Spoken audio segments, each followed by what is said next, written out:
In 2015, I decided to reimagine the humble pom-pom as a vessel for apologising and invited others to do the same. I started this project after reconciling with an old friend who I had previously had an awful falling out with. After the encounter, I was struck by the notion of how this previously fractured friendship could be mended simply with a few words. It left me feeling so stupid for not apologising sooner, and made me realise how relieved and changed I felt after.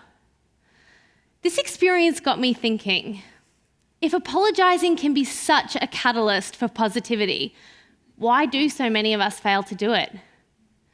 It also left me wondering what other unspoken apologies I and the people around me might be holding on to, and how this could be affecting our lives.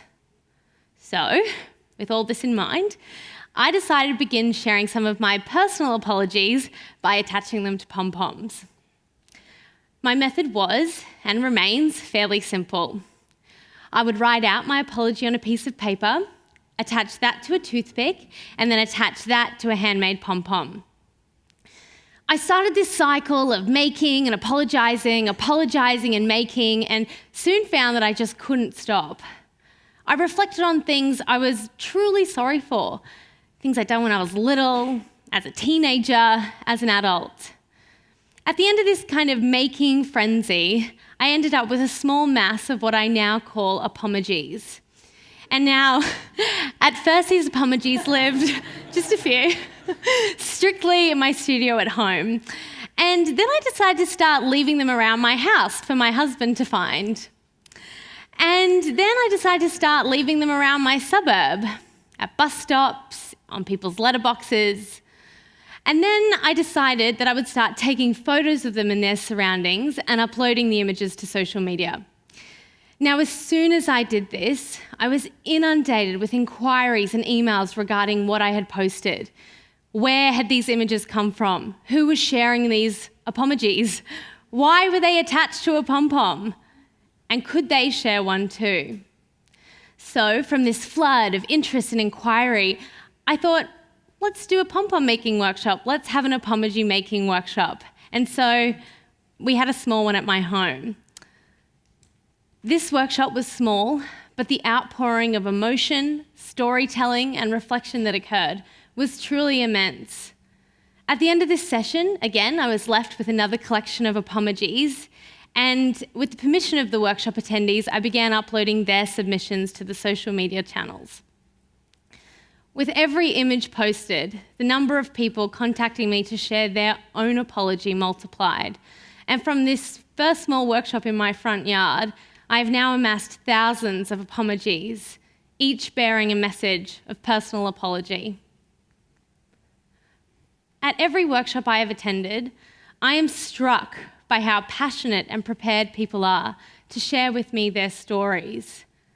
From my home to workshops at schools, galleries, festivals, and nursing homes, Apomogy has spread around the world, with workshops taking place in China, Kenya, Melbourne, Greece, and New York. The submissions to Apomogy reflect the diverse expressions of apology from people across the globe. I'm sorry I let us be silently in love with each other for so long.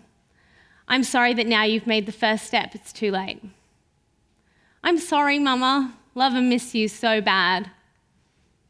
I'm sorry I love goats more than I love you. I'm sorry that after a year of passionate sleepover parties, you still don't want anything more from me than sex.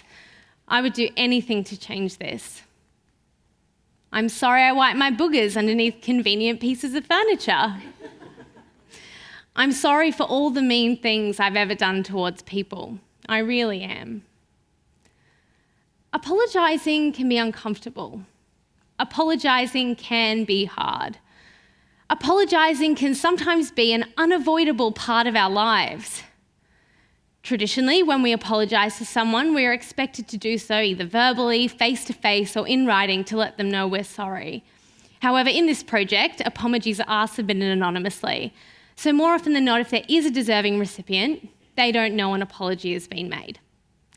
So what's the point? What about the wronged party? isn't this all just some massive self-serving project? Well, yes, it is. This project is self-indulgent, but that doesn't mean that it isn't valuable and encouraging of self-examination. That doesn't mean that the community of sharing and discussion that has been generated from this project isn't worthwhile and for some people necessary. Because if people didn't need this avenue for expression, then Apomogy simply wouldn't exist. The community of sharers is what has made this project what it is. Without their honesty and willingness to take part, Apomogy probably would have ended around the time I left this one in my neighbour's shoe. And whilst this project is primarily servicing the apologiser, it is also connecting with the thousands of others who engage with this project each day, simply to read the submissions that have been posted. This in itself has had an effect. People have contacted me to say that they have been moved to make a verbal apology to someone after reading through the project. Others have simply said that it spurs an immense feeling of connection and comfort. They're comforted to know that there are people out there sharing in their challenges and difficulties.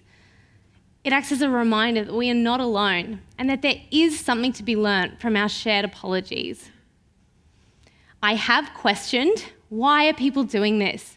Why has this project resonated with so many when the premise of sharing is so simple? Whilst I don't have all the answers, this project has highlighted to me how significant it is to have a space to share our stories. Because an Apomogy is a vessel, a facilitator, a pathway to the process of facing up to the things we're sorry for. Because saying sorry requires bravery, courage, honesty, and humility. And many of us find this difficult, and many of us need a space to talk about it. So I encourage you all to think about your own story of an unspoken apology and consider taking the opportunity to share it.